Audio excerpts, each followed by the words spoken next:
De acordo com a imprensa que está tendo na AZV,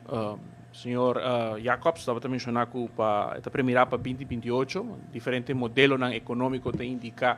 que nós vamos mirar uma contração no qual está a economia de nosso país.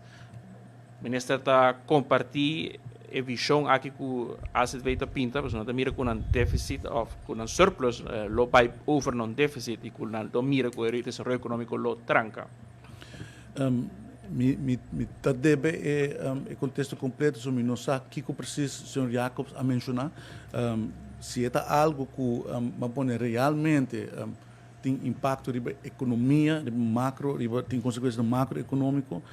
me quer colocar algo que o senhor Jacobs lo comunicar conosco e lo tem conversação entre a AZV e o Departamento de Assunto Econômico ou Ministério de Assunto Econômico, e sei se o não a tomar lugar. Dus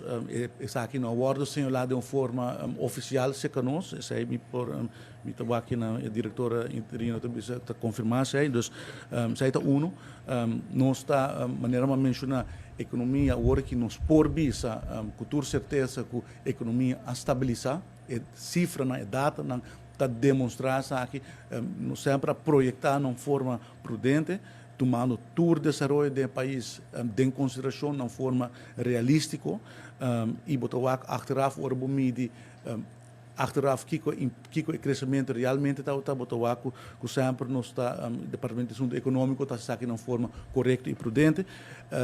pero não está também e botar de gráfico como apresentar a ideia é cifra não também que o porcentagem de crescimento está virando menos sei também não está transparente,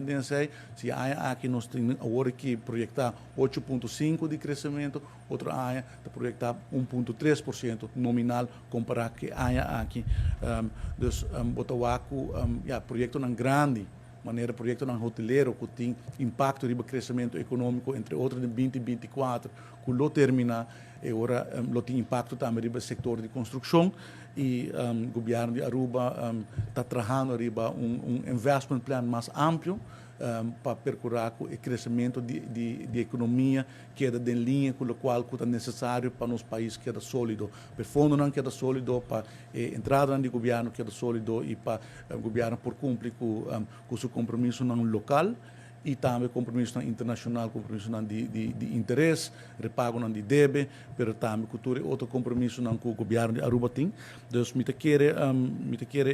importante estar que nós estamos monitor, nós estamos conscientes de maneira como nossa economia está dependendo quase unicamente de setor turístico, o pilar econômico do setor turístico